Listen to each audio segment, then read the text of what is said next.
Uppputsning med några tiondelar av hand. Körkursa resa på återgång 2. Skickar vi 96 Christian och Mattias Karlsson i Volvo 240 för Flens MS.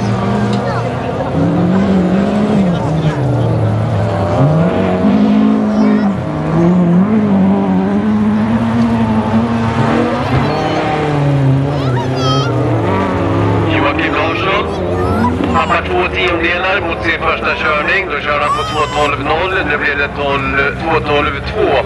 Och jag tror han tappar om precis nere vid mållinjen. För han ställde upp det på ett ganska elakt uppställ här.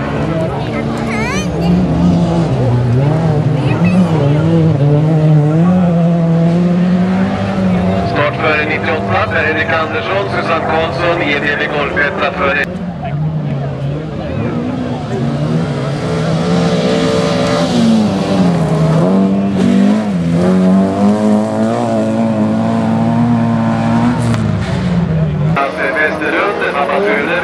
Jonas i EV1301 för Eskilstuna MK. 97 Kristoffer Wikström går i mål på tiden 2.20,1.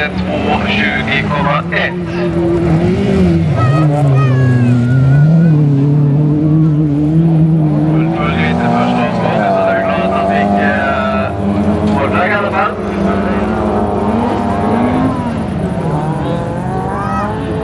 Förslag för 101, Ingvar Sandberg, Kenneth Insjö, Volvo 242, Värmdö BK.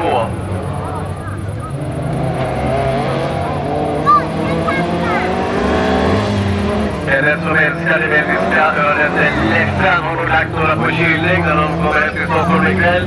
Så blir det nog en liten grillbit och en Leffen misstänka.